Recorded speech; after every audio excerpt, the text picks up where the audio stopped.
are they? Yes, Doctor. And the police are particularly anxious that the cause of death be determined at the earliest possible moment. It's a pity.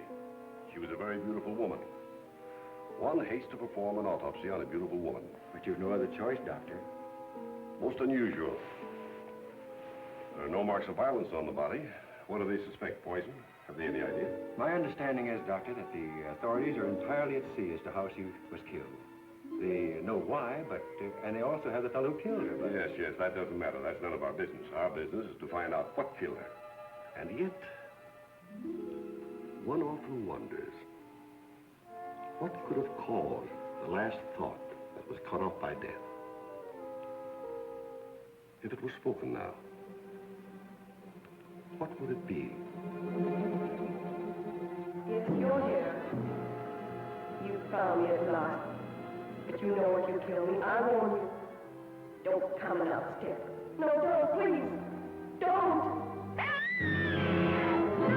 No, I told you I didn't want the bandage. Why, Laura? Why are you so opposed to the bandage? Does it remind you of something, perhaps? What do you mean? Oh, nothing, Laura, nothing. Now, won't you lie down again and let me complete the examination? You're a sick girl, you know, in a highly nervous condition. I want to know what you meant by saying the bandage reminded me of something.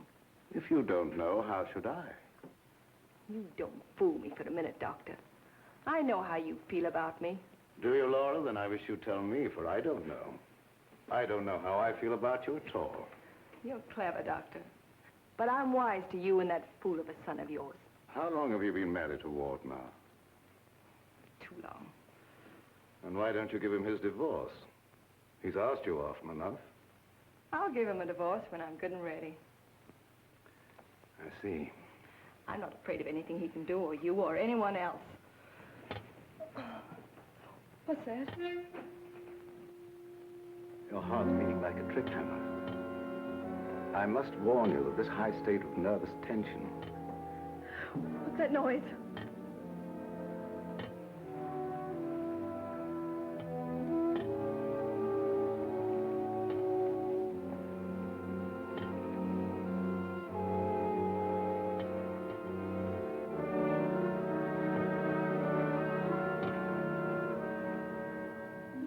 It's only a branch tapping against the window. Now, my dear Laura, if you want me to help you, you must tell me what it is you fear. I told you I'm not afraid of anything. I know what's going on here. Someone's trying to scare me out, but it won't work, see? Here I am, and here I'll stay until I rot. I'm afraid there's more truth in that than you suspect. Laura, I must ask you not to cause Father any more trouble. I don't want you threatening him, you hear? You too. You're so cute. I'm sure you want to be alone. You're not going to make him pay for my mistake. What are you going to do about it? I'd like to... You'd like to choke me, wouldn't you, Ward? You haven't got the nerve. Here. This is the only thing you ever gave me. You can have it back. She's right. I gave her this when we were married. It's the only gift that ever passed between us. Ward, what do you propose to do about Laura? What can I do? She won't leave me. She won't give me a divorce. Well, things can't go on this way, you know. Dad, what is the matter with her? What do you think is wrong? I don't know. She wasn't this way until she began getting those letters from abroad, you remember? Yes, it had something to do with those letters. But you would have thought that when they stopped coming, that... What is it, Elizabeth? There's a patient, Doctor, a Mrs. Williams. Williams? That's the name she gave, and she's decked out like she's going to a horse show. I can't see anyone today. Ask her to make another appointment. Dad, please don't let what has happened interfere with your practice. Oh, very well. Send her in a few minutes. Sure, Doctor. Oh, yeah, that Bill Raymond's waiting. Do you want to see him? Who's he? That private cop who's always hanging around just hoping somebody gets murdered. Oh, yes. He's probably come for his check. Take care of it, will you, Ward? Yes. Elizabeth, Yes. this for you. Gee. Thanks, Mr. Roy. But this belongs to Mrs. Van E, doesn't it? Not anymore. It's all yours. She won't get sore, will she?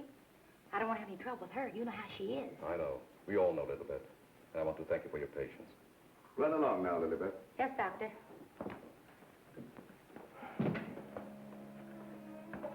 You made a fatal mistake, my boy, in marrying Laura. Yes, I know. But you don't suppose I'm going to stand for it forever, do you? No, I don't. And I don't think it will be necessary. Do you have a plan? I think it'll be better if you leave everything to me. From the day a mysterious caller came to see Dr. Van E. Oh, yes, I remember now, Mrs. Williams. I spoke to you this morning on the telephone. I'm sorry, but I can't tell you any more now than I told you then. Oh, naturally, Doctor. I did not mean to imply that there were any abnormal goings-on here. I assure you that is not, Mrs. Williams, nor will there be. Nevertheless, Doctor, the way you were described to me and the way your place was described to me, I am certain that I am in the right place. May I ask from whom you obtained these descriptions? From a friend, Doctor. A mutual friend. Lilybeth, the woman I love. Can't we be friends? Stop tracking your big flat feet after me wherever I go. I've got things to do. Oh, gee, it's wonderful just to see you around, busying yourself, the little housewife. I never knew the cop who didn't love to stand around and watch other people work. Mrs. Williams, it's obvious from your conversation that you've come into possession of certain facts concerning my past. I know of only one person who could have given you that information, and it was my belief, yes, even my hope, that person was dead. But let me say that even if that person were alive, I should not submit to blackmail from you or from anyone else. You show great courage, Doctor, for one in your unusual position. There has been no question of blackmail. I came here seeking your cooperation, which you have refused to give. So, let us call the matter closed. Thank you. Au revoir, Doctor.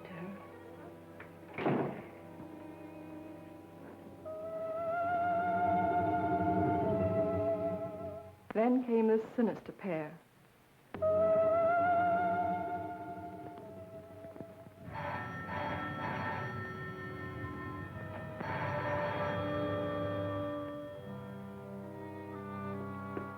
My little guardian of the doorbell.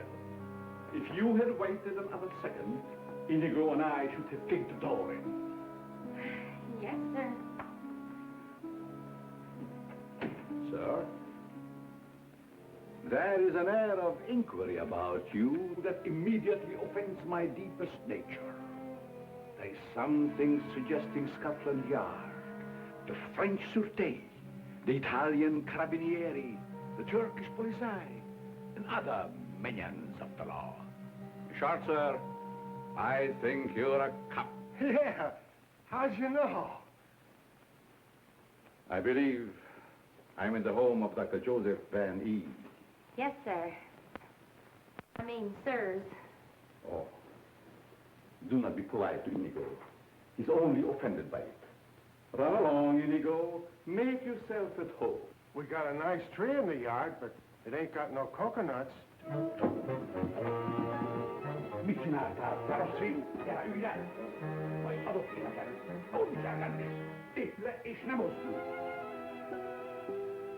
My little friend Inigo is deaf and dumb. He cannot hear and he cannot speak. But he reads the lips. And I would advise you to say nothing to annoy him. His temper is short, indeed. This, I presume, is Dr. Van E's private office. Yes, sir. But I really should announce you. My dear girl, if I allowed myself to be announced, I doubt I would be received anywhere. I'm sorry, really I am, but the doctor won't see anybody without an appointment. Appointment? I have had an appointment with him these 20 years. He will see me. Doctor, someone's coming! My dear doctor, truthfully can it be said that your house is your castle, protected by your countless slaves? So it is you, Leonard. I was warned you might appear like one of your own illusions out of nowhere. My dear Joseph, you have not changed a bit. Have you met my friend, Mr. Raymond? Raymond? Oh, Raymond. No doubt a relative of the great magician of the same name. Mr. Raymond is our private patrol officer. He keeps an eye on the premises for us. And other comings and goings. A very good idea, my dear Joseph. To have a private bodyguard at your beck and call. Well, you fellas are old friends, I can see that. Oh, yes. Old friends. Well, then maybe you'd like to be alone to talk over old times. A very good suggestion. Thank you, Mr. Raymond. I won't be far away, Doc. Well, so long, Mr. Leonide. Don't pull any more little men out of your hat. Well, Leonard, what brings you to me after all this time? The long arm of coincidence, my dear Joseph. Simply the long arm of coincidence. Aren't you glad to see me again? No, I can't say that I am. You with your foreign background and I, what have we two in common? Always truthful, Cousin Joseph. As when we were young men. You might have said no and saved your career. But you prefer to tell the truth and ruin yourself. What do you want here, Leonard? A few days' hospitality, my dear Joseph. Nothing more. Is that too much for one cousin to ask of another? Remember, we agreed not to think of each other as cousins again, Leonard. Bygones, my dear Joseph. And I am willing to forget. And I suggest that you do the same. You've grown older, Leonard, but there may be something in what you say. I don't want to hold a grudge. But don't do anything that will make me regret my action. You have my promise. Now, if you will show me to my room. Oh, I should say, I have a traveling companion from whom I am inseparable. Who? Inigo, a dwarf, one of the little men. He became very much attached to me when he lost his master. You do not object? What good would that do? How true. Very well. You may have the room next to my daughter-in-law. I know you like that. Oh, yes. The lady, who I am told has an utmost horror of having her eyes blindfolded. A phobia of most interesting origin, I dare say. Something to think about. That night, my husband questioned Leonard about my past.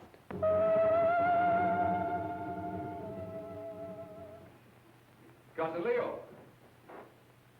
Oh, my dear Ward. How flattering that you remember me. Well, how could I ever forget you? What are you doing here? A chance visit, my boy. I wanted to see the old homestead again. You've seen Father? Yes, and he received me with open arms, in a manner of speaking. I don't mind telling you, you came at a very bad time. We're having some trouble.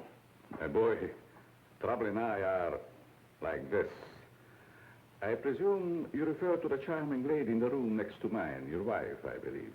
Yes, Laura. I have met her, but I'm looking forward to the pleasure. I'd like to talk to you for a moment. All right. Perhaps you can help us. By doing what, my boy? You've been everywhere. You were caught in Europe during the war. I'd like to show you something. You may be just the person I'm looking for. If I can be of any service. Did you ever hear of a dance team called Renee and Lorette? I don't think so, my boy. And then again, must have been such a team. Look.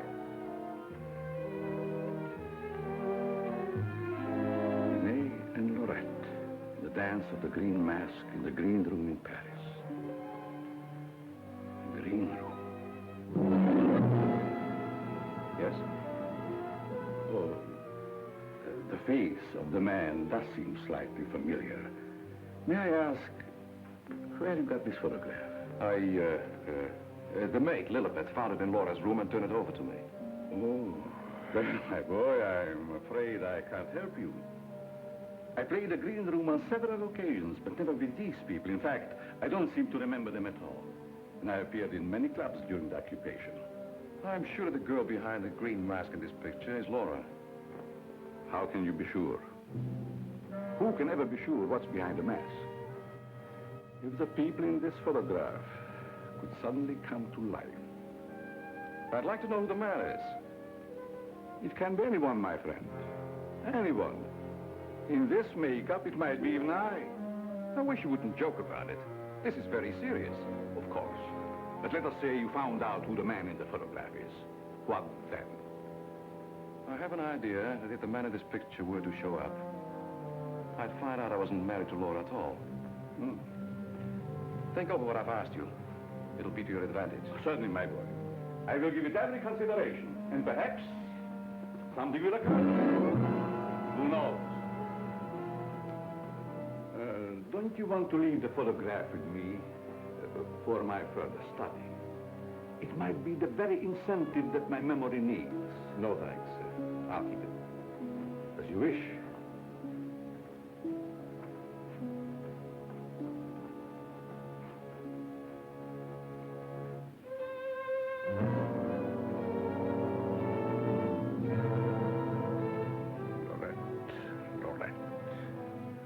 I'll make a bet the man in green will get you yet.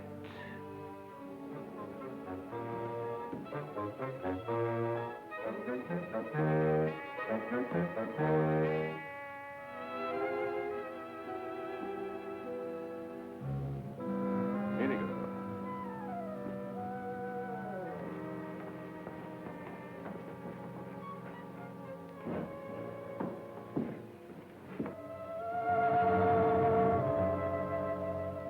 A gruesome surprise was in store for me the following morning.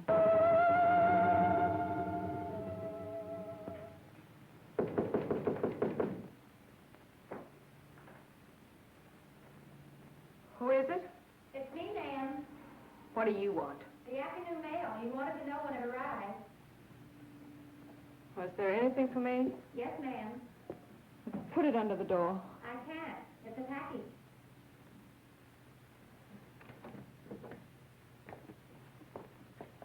What's in it? I don't know. It's against postal regulations to open other people's mail. That's never stopped you before. I'd like to know what you mean by that remark, ma'am. Oh, shut up and get out. Don't you want me to help you open No, it? I don't. Get out. It's addressed to you in green ink with a warning. Look out for the man with the green mask.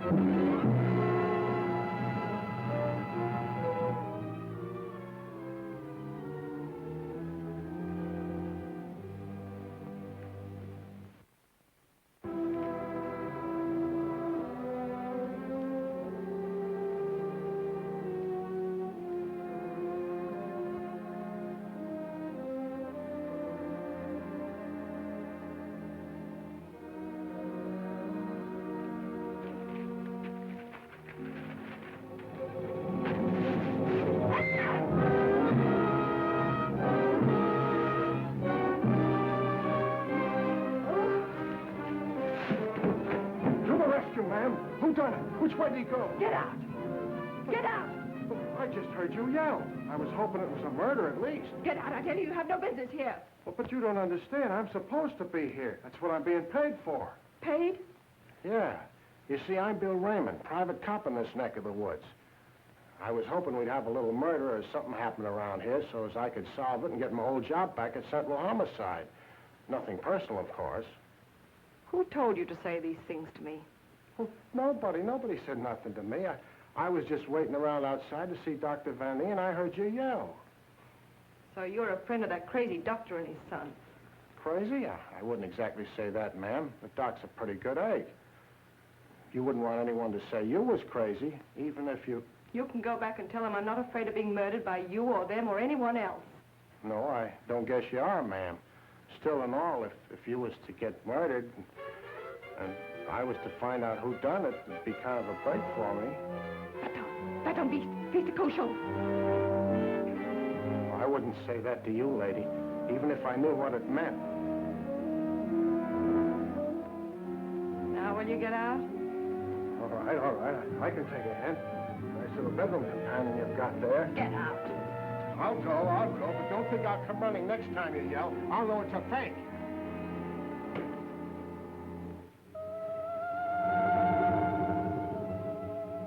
I became afraid and my mind started to crack.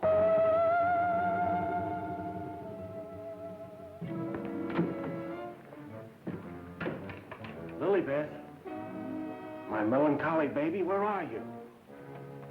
Where'd you get that box? I don't know what you're talking about. You lying little snoop going through my things. What'd you do with the picture? Where is it? I didn't see it. That's the last time you put your hands on me. I'll give you one more chance, and then I told you I don't know where the picture is, and I don't know what you're talking about. It's been you all the time going through my things, opening my mail, rapping on my door at night. Now you're blaming me. I've never touched anything of yours. You've got my robe on now. Where'd you get that? I was just trying it on. Mr. Ward gave it to me. He said you didn't want it anymore. I'll tell you when there's something I don't want. Oh, shut up. It's only a dummy. A dummy? Where'd you get that thing? I suppose you're going to tell me you don't know anything about that either. Oh, I bet it was in the box. In the box I brought up for you, that's what. There were no stamps on it. How did it get in the mail? I don't know. The doorbell rang, and I thought it was a mailman. I opened the door, and it was sitting there on the stoop. You're lying. No, I'm not. I don't mind telling a lie now and then, but I'm not lying now, honest. You're trying to scare me out. I'm not leaving. No, but I am. You come here. You and Mr. Ward are pretty thick, aren't you? Thick? Yes, thick like your head. He's fallen in love with someone else. Who is she? I don't know. It's not me. I know it isn't you. I know all the signs. He's fallen in love with some simple-faced man. There's always a way to get even with them. I've got to find that picture. Otherwise, they won't know what he looks like. I've got to send it to the police. He won't dare touch me. Who do you mean, the man in the picture? Have you seen him? Maybe I have, and maybe I haven't. Maybe I saw him go behind the thicket, or through the wall, or under the house. He's here in the house? Yes. I let him in. I let him in. He was waiting outside to get you, Miss Laval. Miss Laval. There's nothing safe from your prying eyes, is there? You think you know everything, don't you? I know why you're afraid, and I know what you've done. No, I'm not so thick. I'm not as thick as you think I am, Miss Laval. That head's supposed to be you, kind of a calling card. I'll remind you that. Why, you...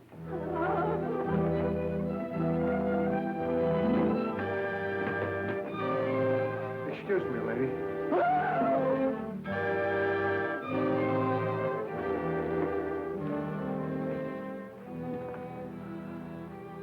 Oh, I'm afraid. I'm afraid. Where are you hiding?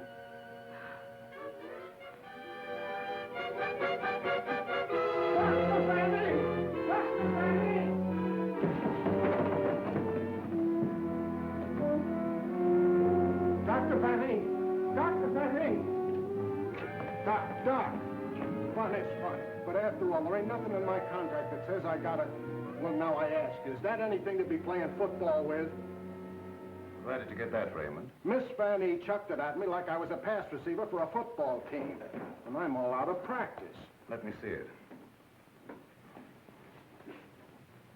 This comes from a group of anatomical specimens that was locked in a room in the cellar.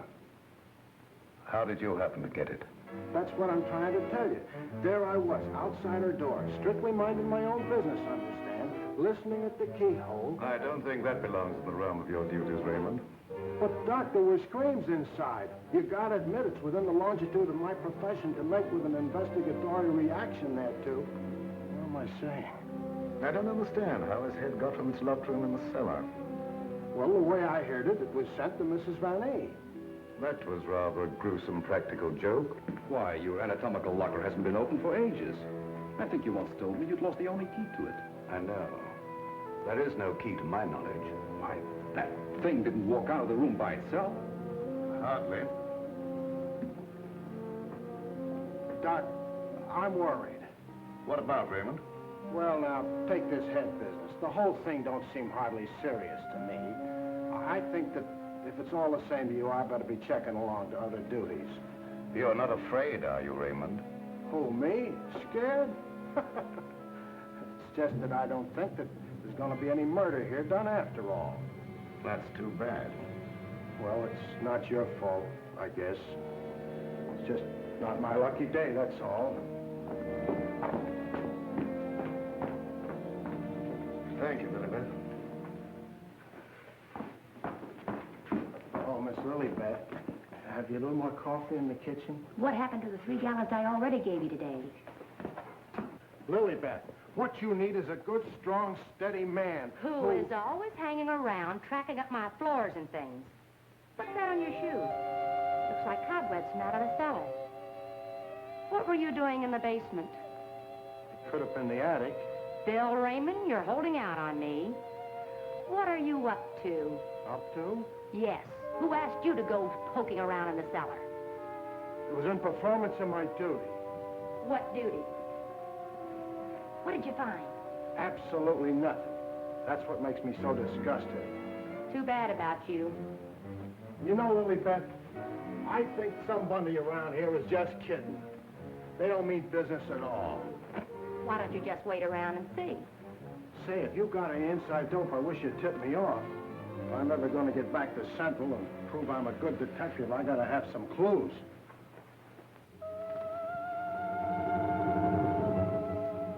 Yes, I was scared. Scared of my life. I expected big things of that ghoulish-looking guy, but he ain't delivered neither. I should say, in a way, you were entitled to expect big things from him. Leo was once confined in this house when it was an institution for the insane. Nerves, you know. Do tell. Well, then, he must know his way around the place, huh? I understand while he was here, he engineered an immense number of secret passages through which the guards could keep an eye on the inmates at night. Finally, he took one of these passages into the outside world, and we heard later he'd been seen in Europe. Ah, Europe. That's where history's being made today. Gee, I'd love to travel and... Well, perhaps you'll have an opportunity someday. Not if something don't happen around here pretty soon to make me famous. That Lilibet. I've been trying to get a cup of coffee off of her all day. She don't care what happens to my metabolism. Metabolism. That's a good word. I wonder what it means.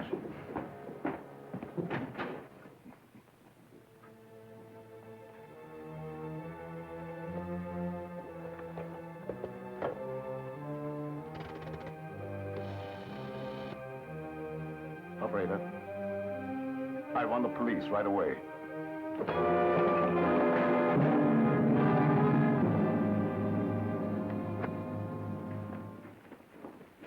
Stop crowding me.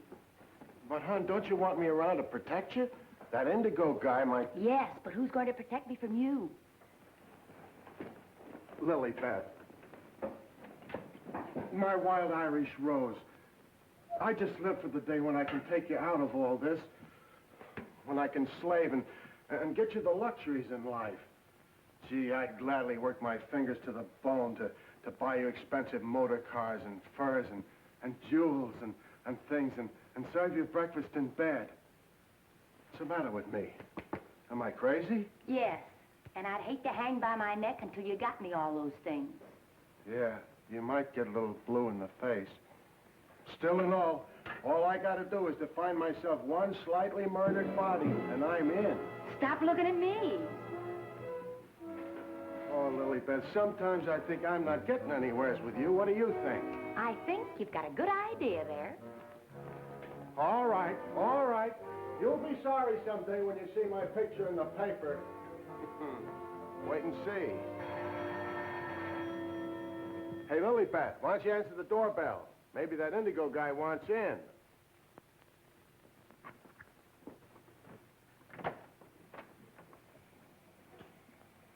The doctor ain't home. You'll have to call some other time. Don't be silly. Don't say I didn't tell you. Close the door on your way out. Hey, wait a minute. Well, if it isn't Bull Raymond. Shh, Terry. You trying to ruin me? Ruin him. Come here, Bull. Meet Miss Cornell. How do you do, I'm sure. Likewise. How do you happen to be out with him? Cute, darling, don't you think? Flat at both ends, head and feet. You've heard me speak of him. Bull Raymond. Bill Raymond, if you please. Mr. Terry Lee, you so-called reporter. How do you happen to be out with a dish like this? Jane Cornell. Good for dull days in a man's life. Mr. Raymond. Oh, yeah, I remember. Terry told me about the time you shot up the dressmaker's dummy. Huh? Yeah, he said you closed in on what you thought was a murderer, but it turned out to be the dressmaker's dummy, and you shot it full of holes while the real murderer got away. My pal. So this is where you've been hiding after they kicked you out for that fiasco, huh? Bill, I mean? What are you doing here? Can't a man rehabilitate himself in peace? Here I come, looking for an honest crime around here so I can solve it and get myself back to Central. And you come along and... Where's the body, Bill?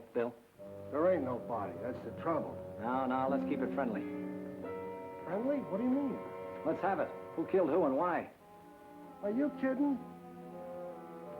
Did somebody get knocked off around here? Look, I don't like to be kidded either. Where is it hidden, Sherlock? Oh, Terry, you've been on the police beat so long that... Now, listen, Bill, you know me well enough to know I wouldn't come out here just for the ride. Not when I could be, It just so happens there was a call to the police. Came from out here. And I happened to be there when it came through. Miss Cornell happens to be the operator. So she tipped me off. Told me the line had gone dead. So I smelled the story, and here I am for an exclusive. You see what I mean? What's in that? Well, that's the doctor's consulting room, but there ain't nobody in there. I've been standing here for quite a spell. Open it up. Let's take a look. That's funny. The lights in here ain't almost never out. In you go. Never do that. I could get killed that way. Is that bad? Oh, so nothing's happened around here, huh? It's busted.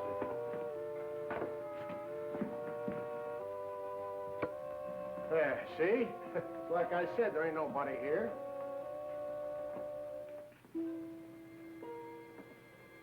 Hey, cut it out, will you? You're making me dizzy. Well, sure, somebody stumbled over it and pulled it out of the wall. Could happen anywhere.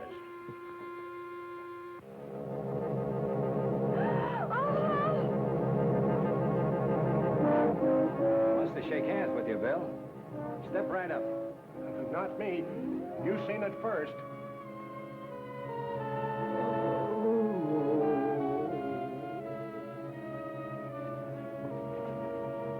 Doc!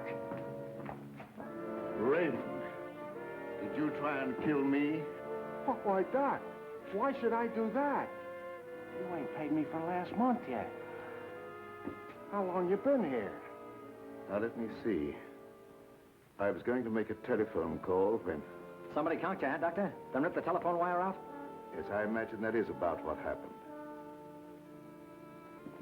Who are these people? Well, they're all right, Doc. This is Terry Lee and Miss Cornell from the Times. We don't want any reporters here. Nothing's happened. Look, Doctor, nobody ever wants reporters, but then something happens, and there they are. But nothing has happened. I fell and hurt my head. Oh, I see. Then you got up again, put yourself on the table, and got all nice and pretty in that shroud there. You won't get any story here. And now, if you'll excuse me, I have some work to do. Doctor, do you mind if we stick around for a while, seeing that nothing's happened? Well, why not? Very well, you may stay for a while, but I warn you, if you make yourselves objectionable in any way, I'll have Raymond throw you out. Well, come on. You heard what the doctor said. He's busy. Get out of the office.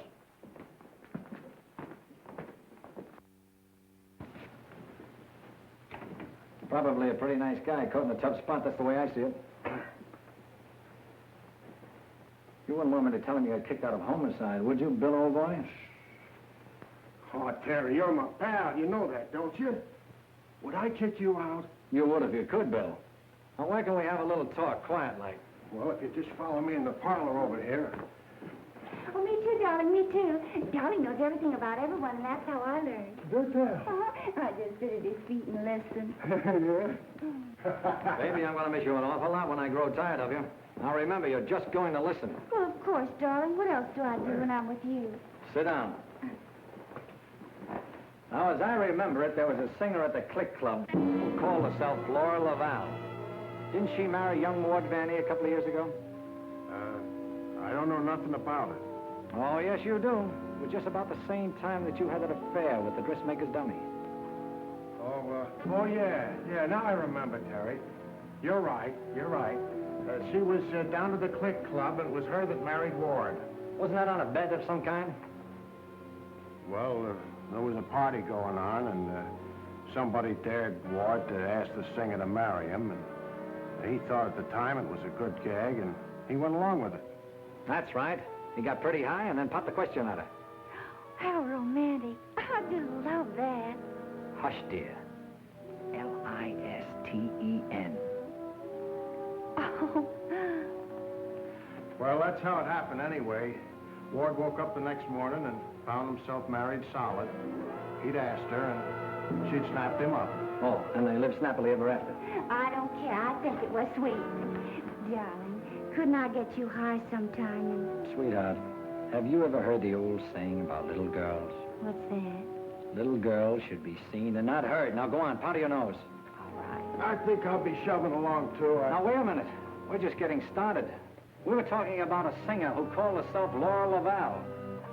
Pushed away into this house for good reasons of her own. Gentlemen, I beg your pardon. I must tell you frankly, I have been eavesdropping. Professor Leonard, this is a reunion. My boy, you must forgive me.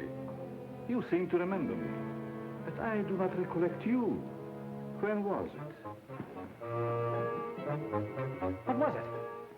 Oh, Professor, it was a long time ago, and I was a kid up in the balcony in Albany. Yes? When you brought down the house with great feats of legerdemain. Oh. You remember, Professor? That was the night that the box office receipts disappeared, just like magic. Part of the act, my boy. Just a part of the act. It's a pleasure to meet one of my youthful admirers. Terry Lee of the Central City Times. Oh, the press? Well, it's nice to have known you. Wait a minute, Professor. What's your hurry? Are you afraid I might bring up the subject of those certain unfortunate recent connections of yours? Shut in the dark, my boy, I'm sure. And I will ignore it. Of course. And this young lady, no doubt a companion of yours. Jane Cornell, my fiancée. Delighted. Likewise, I'm sure. Delightful. And I would suggest to take very good care of her. Mr. Lee? Oh, I haven't had a chance to talk to him yet, Mrs. Van E. Never mind, I'll tell him myself. Darling, I met her upstairs, and I told her all about you, and that you know everything about everyone. Thank you very much, dear. Welcome to your living room, Mrs. Van E. Thank you, but it isn't my living room. I understand you're not unaware of my position in this house. Well, maybe you can tell us about it. I'm being kept a prisoner here against my will. I'm alone and friendless. I'm sorry. Why haven't you called the police? They've done nothing but to call for the police. They have kept me penniless so that I can't leave. I understand. They're trying to destroy my mind, Mr. Lee. By innuendo and indirection, they're trying to make me believe I've done something dreadful in the past. That I'm to be the victim of some horrible vengeance. You know best about that. I'm innocent, Mr. Lee. I've done nothing. Now, this doctor's brought some stranger here with these tricks and illusions to further make me You mean the professor and his little, Yes. You must help me, Mr. Lee. Laura, it's so good to see you downstairs again after all these days being locked in your room. You know perfectly well why I've remained locked in my room. Ward, this is Mr. Lee of the Times, the gentleman I told you about upstairs. Oh, yes. Look here, Mr. Lee. We don't want any more of that front-page splash stuff, such as I got when I married Laura. Your wife's been telling us that she's being kept here under constant threat. She is out of her mind. See what I mean, Mr. Lee? They don't overlook a single chance to put it in my head that I'm crazy. Perhaps I can explain, Mr. Lee. We don't believe there's anything wrong with Laura now. But we are sure something will happen to her mind if she continues to live under this strain. It's just as I told you, they're behind it. Can't I make that clear to you? They spend all their time trying to terrify me. They write me letters in green ink. They send me dummy heads wrapped in green paper. Anything to frighten me so I can't sleep. I can't think. The only thought in my head is that I'm going to be killed. These are very serious charges, gentlemen. And I might say it'd make a perfect front-page splash. Lee, if you dare print a word about those ravings of my wife... Don't do anything to make me think they aren't ravings, Mr. Van E.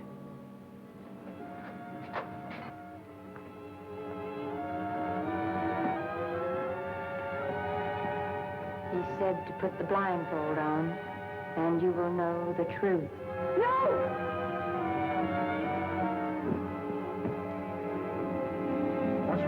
Doc? Quiet, Raymond. You don't mean that she's... Dead, Raymond.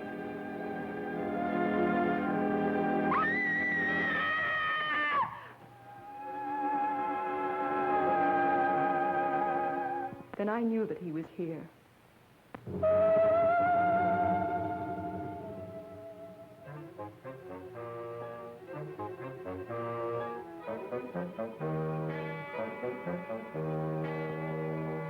She's coming out of it, but she's in an advanced state of shock. May be necessary to administer a sedative. That's intended to shut her up. I'd like to hear her do some more talking, Doctor. If her mind is allowed to dwell upon what's happened, that may be the breaking point. Well, you've got all the answers. Look here, Lee, I don't like your tone. If you have any insinuations to make them to me. Okay, I will. Suppose you and I talk this over downstairs. I don't recognize your right to question me. However, if it'll make you leave Father alone...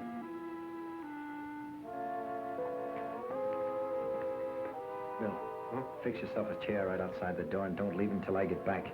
Sure, sure. But what about Lily Pad? Don't she write nothing around here? Now, Lee, first I'd like to see your credentials. You bust in here saying you're a reporter. That's the old turn the tables gag, Vanny, but if it'll make you any happier, take a look. All right, you're a reporter. But I still don't understand how you and the young lady got the news about our troubles.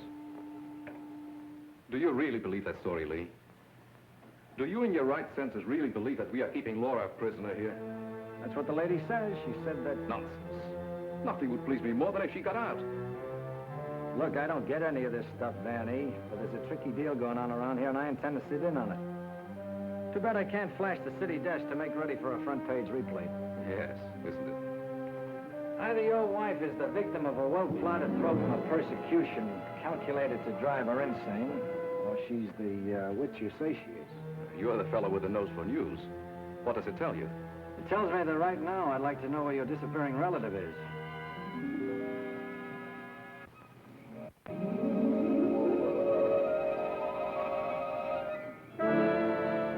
Get back, you fool. What's out there? I have a right to know.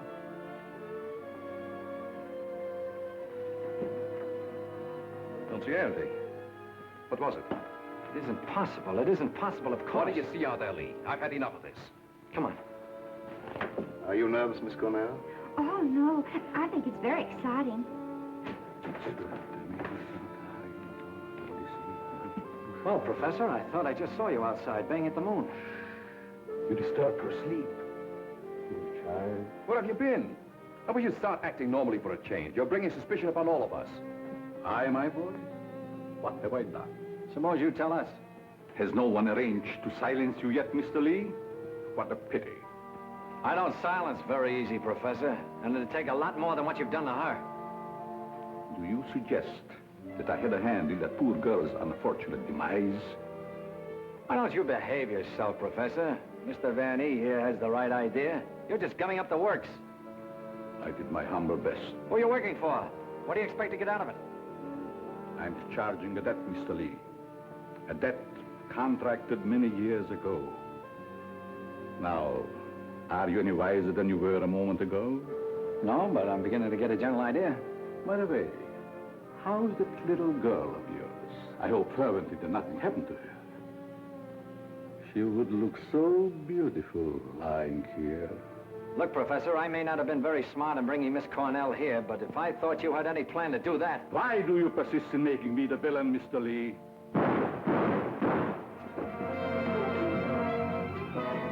Now we will let you be the witness, Mr. Lee. I am here. The sounds came from upstairs, right? Always reliable. Now what do you rehearse? In there, Terry. In there. It's murder.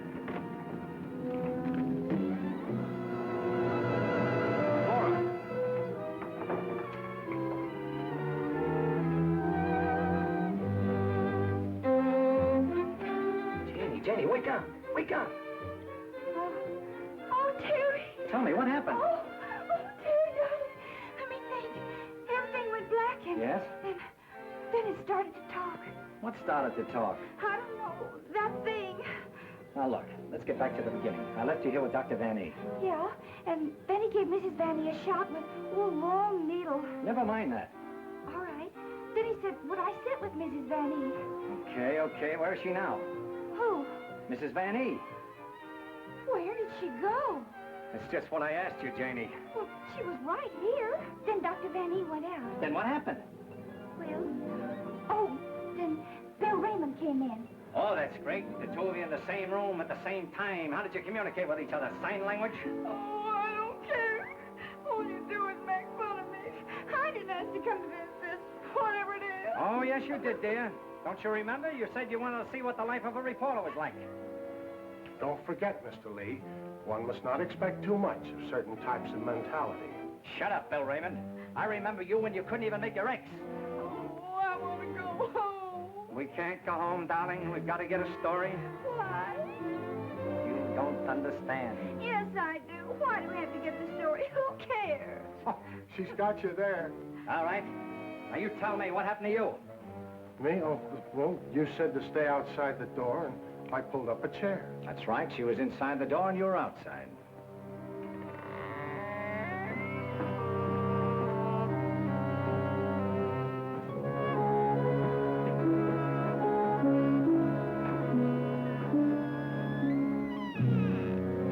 Then come that odor of heavenly perfume. That was an lily pad. It was sweet and penetrating, like an ancient drug. And I felt kind of sleepy-like. Oh, so sleepy.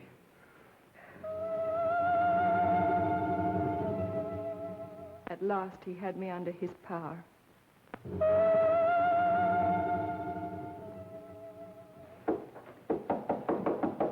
There must be a button or a gadget of some kind around here.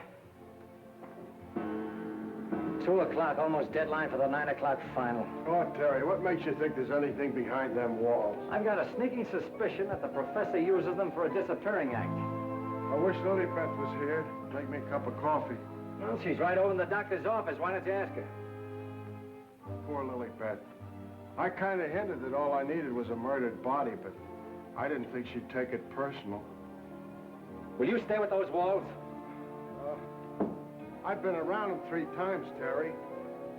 The thing I can't understand, if the professor was down here when the trouble was going on upstairs, he just had to be 2 different guys in order to have a hand in it.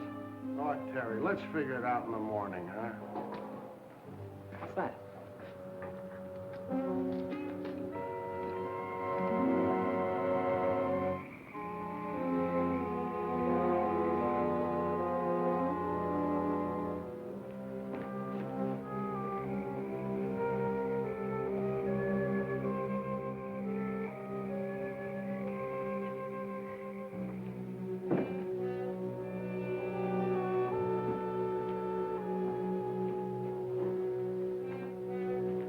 Wake up. Either something or somebody opened the front door. Oh, that's the shortest night's sleep I've had in a long time. All right. Now that you're good and rested, let's see if we can understand what happened upstairs. Well, do you think it had something to do with that picture, maybe, that Lilybeth found in Mrs. Van E's room? What picture? Oh, the one with the couple with the 2 masks, you know, like we found, like that mask. Who has the picture now? Well, young Van E, I guess. That's the point. Where has Mr. Van E been since his wife's disappearance? Well, him and his old man are sleeping. I guess they got some sense. Oh, no. I've already checked that, and they haven't slept in their beds tonight. Wake up! I refuse to answer on the grounds that my tend to incriminate or degrade me. My unconscious mind. Now, look, Bill, please stay awake for a while. Now, look, tell me, what happened when you smelled that sweet odor in the hall upstairs? No, it smelled lovely. Lovely, that's all I can remember. And Dr. Van E had already left Laura's room, is that right? Yeah, he'd gone out, and he said goodnight, and he had given her some sedative or something that he said would take care of her till morning, and then he went down the hall to his own room. And then you fell asleep? Yeah, no, I just kind of dozed off a little. Like this. Here's your coffee, sir. Terry, that's a dirty trick. Stay on the other side of that window. What for? Take a look. I'm looking. What do you see? Lily Beth! Gee, this ain't natural. Who are you talking to? The woman I love. Poor little angel. Try and speak to me. She can't hear you.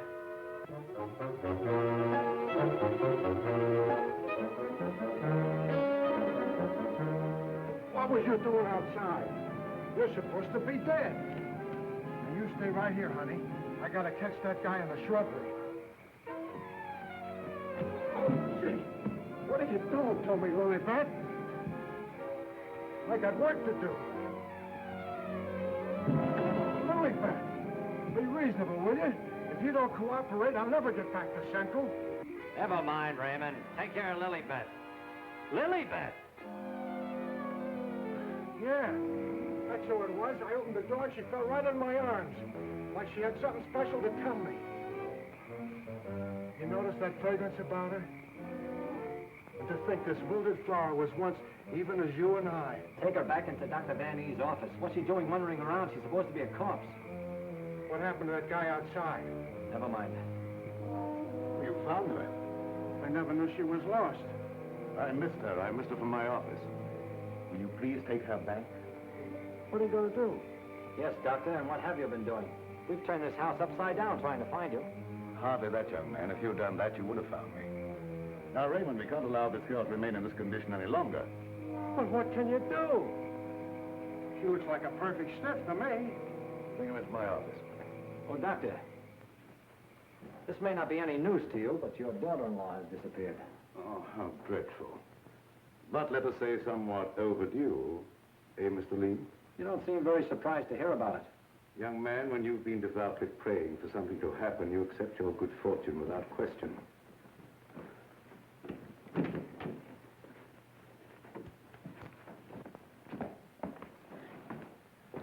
We thought that probably you might be able to throw some light on the subject. That's right, Raymond. Leave her there. There's absolutely nothing wrong with her. Huh? And you mean I've been pining away for nothing? She was put in a deep hypnotic sleep, that's all. But why? Why, Doc? Who done it? It was done so that she would obey certain orders that were transmitted to her. If that's true, then why did you declare her dead? I had my own good reasons. Would you give me one reason why you like to go around getting hit on the head? That must become a little monotonous. Mr. Lee, are you sure that you saw what you thought you saw? Well, I'm not blind. I might be getting a little dizzy in this madhouse.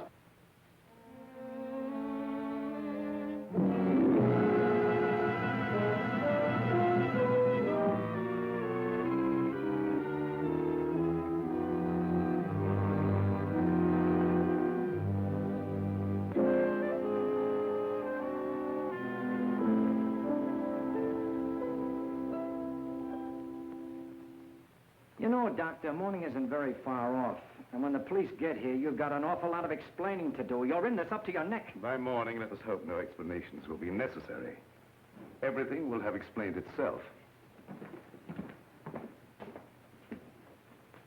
Poor little sleeping beauty. Do you suppose someone thought she looked weak-minded and picked her out to carry out his commands? That's not always the case, Raymond. If Leah and I were here, we could settle this case very quickly. Gentlemen, it is my peculiar misfortune to always be in a position where I may eavesdrop. How can I be of service, Cousin Joseph? Oh, Professor. Ask me no questions, my friend, and I will tell you no lies. Leonard, you could undo certain mischief that has been done this girl. I know you can help if you will. I could, my dear Joseph. But I will not bring down the wrath of the unknown madman who is loose about these premises. It is a matter of self-preservation. I had nothing to do with hypnotizing this girl. I have an idea that she may have already carried out the unknown's orders and that he no longer needs her. Nevertheless, my dear Joseph, you must excuse me. Just a minute, Professor. I wonder what would happen, Professor, if in connection with your sudden reappearance here, somebody dug up the old story of why you swindled Dr. Van E and then ran off and let him take the rap. I will not be blackmailed, Mr. Lee. And I observe again that you're a young man who knows too much for his own good. And I would also like to know where you obtained all this information. You're extremely young to have your fingertips on events of 20 years ago. I have a memory like an elephant. I never forget something once I hear it. I'm a sharpie, Professor. As every one of you will admit before morning. Now, Doctor, I'd like to bore you with a few questions. I wouldn't mind, young man, if you had the slightest idea of what you were looking for. Maybe if we start back to the time around midnight, when you administered what you call a sedative to your daughter-in-law. Are you inferring that I had anything to do with Laura's disappearance? Why do you keep evading the issue, Doctor? You know you'll have to confess when the police get here anyway. I would remind you, young man, that you're making a direct accusation, and I refuse to answer. Look, I want the facts and I want them now. Let's cut out the mulberry bush routine. Listen, Bill, you're supposed to be a cop and you want to get back to homicide. Help me make the doctor loosen up. He knows a lot more than he's telling. Well, sure, I'll help Terry, but first let's get Lilybeth out of this. Maybe she can tell us something. Yes, Mr. Lee, it seems to me that you're not too anxious to have Lilybeth restored to consciousness.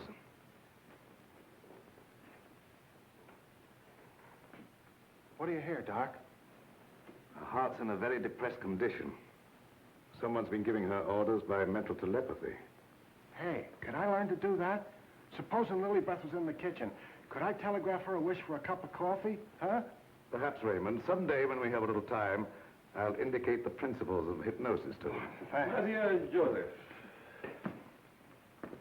the principle of hypnosis isn't as simple as you would make them believe. It requires a long and patient study. But I will risk the rest of the unknown.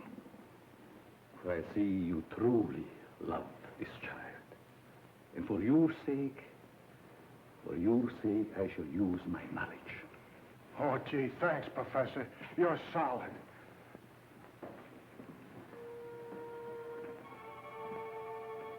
Och jag fick mig lätten. Och flächen var fyrflätten. Larm och södning och när. Wake up. Wake up. Lilybeth, darling. Keep your big hands to yourself. What are you slapping me for? Professor, put her back to sleep. It's better that way. What have you been doing to me? Me? What have I been doing? Yes, what have you been doing? You gotta learn me that hypnotism trick. It's my only chance. Tell me, Lilybeth, what happened? Well, I can't seem to remember it. It all seems like a dream. Did you see anyone? No. But I do remember a perfume, a sweet odor. Yes, go on. Terry, darling. Oh, Terry, darling. Yes, Jane. What is it? Is it Halloween? No, it isn't. Then why was that green face bobbing up at the window? What? Yeah, a green face just like the one I saw in Miss Van E's room. You saw a green face in Mrs. Van E's room? Yes, darling, that's what she was shooting at. I mentioned it to you, but you're so scatterbrained. Yes, dear, I'm scatterbrained. Does your mind feel rested now and everything after your nap? Mm-hmm. That's a good girl. Now, come on, tell me, what happened? Oh, don't yell at me. I can tell you just how it happened. We were alone in the room, and Laura was going to sleep. And then she said, oh, take away the bandage. And I said, what bandage? And then she said, oh, don't shoot me. I didn't mean to do it. And then, the room got awfully black. I think somebody must have turned off the lights. Just like that. Go ahead, you're doing fine. Well... Yeah, the lights had already gone out. Uh-huh. And the room got awfully dark. You've already said that. Think hard now. You saw a green mask. It came out of the wardrobe. Like a moth? Yes, darling, just like a moth. Oh, how clever of you. It was just like a great big moth, and it flew around and Please don't make yourself any dizzier than you are. Now tell me the rest of it. Well, I just don't see how you could remember that it was like a great big moth. Did you see it? Was you there hiding in the wardrobe, maybe? No, I wasn't in the wardrobe. Now, look, Jane, please, be yourself. No, I mean, don't be yourself. Just relax. Relax. Mr. Lee, just a moment. Where were you? Were you upstairs? No, I was down here talking with your son. And by the way, where is he? Here I am, Mr. Lee. What can I do for you? Will you stop it? Yes, I was listening outside the door. You haven't answered my father's question yet. Oh, come on, take it easy, take it easy. Maybe you can tell us where you've been, Mr. Vanny. Of course you don't know anything about your wife's whereabouts. Oh, go on, tell him where she is. I want to go home. I'm hungry. Quiet, everybody, quiet! Laura! Don't. No, don't. Don't.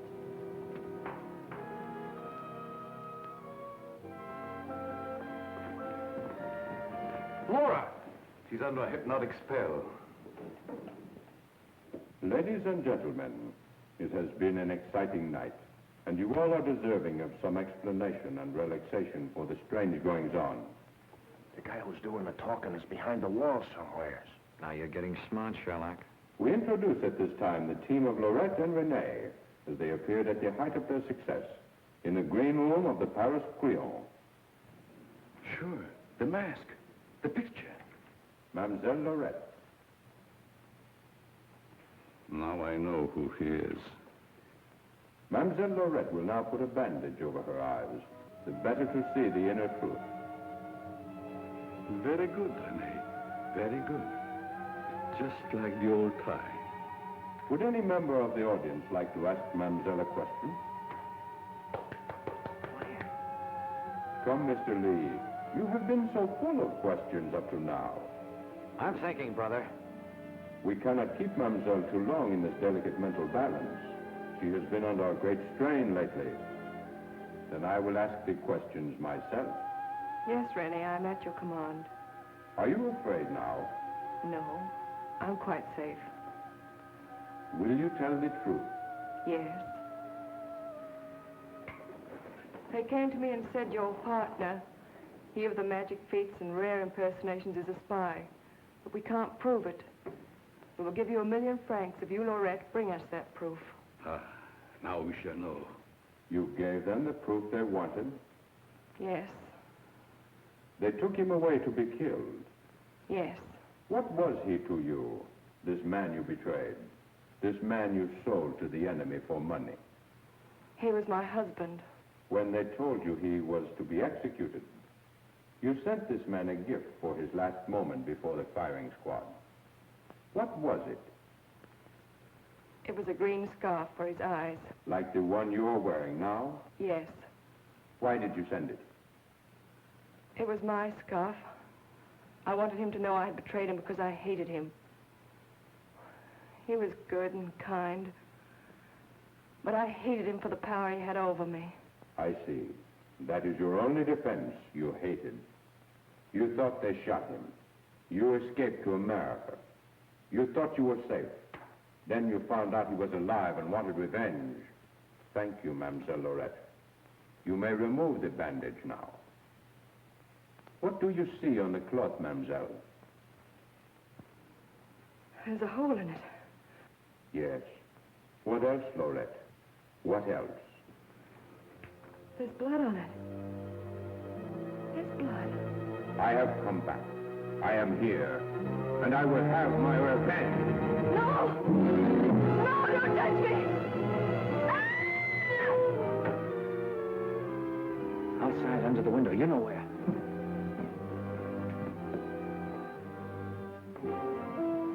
Yes, he had his revenge. She's been living in mortal terror that he'd find her. Just a minute, lady. You ain't going nowheres. Well, if it ain't Mrs. Williams, come along with me. Come on. You want me to slug you? Get inside. Hey, Terry, come here. Get a load of this. There's your man. At last, I caught me a murderer. You're wrong. I never laid a hand on her. Renee, my boy, you kept your promise to me. You said you wouldn't touch her. But she's dead, ain't she? And you ain't going nowhere till we find out what killed her. And you, Professor, you know too much for your own good. I'm holding you, too. Now you're getting smart, Bill. Well, Professor, I see you two know each other. Yes. Renee was my assistant. I taught him everything he knows. He went out for himself and became a success. Later, we met in a concentration camp. And here we are. A small world, Mr. Lee. A small world, indeed. Terry, is place where you get the marriage licenses? No, dear, this is the morgue, the morgue. Oh, darling, you say the cutest thing. The mark. Oh! Never mind, dear. You just stay right here. Nobody will get you. Oh, but... Well, Doctor, got anything to add to my story of the year? Who's this Renee? Renee was a husband. She turned him over for a sum. Figured the Nazis would take care of him, but he had ideas of his own. Look, Doc, was it murder? Do I finally get a break? Was she murdered? We're sending the report to the police. What does it say? Ah, come on, Doctor. Don't hold out on us. I didn't understand it at first, but I do now. There were no marks of violence on the body, and we found no internal disturbances. What does this all add up to, Doctor? Yes, let's have it. She was literally scared to death.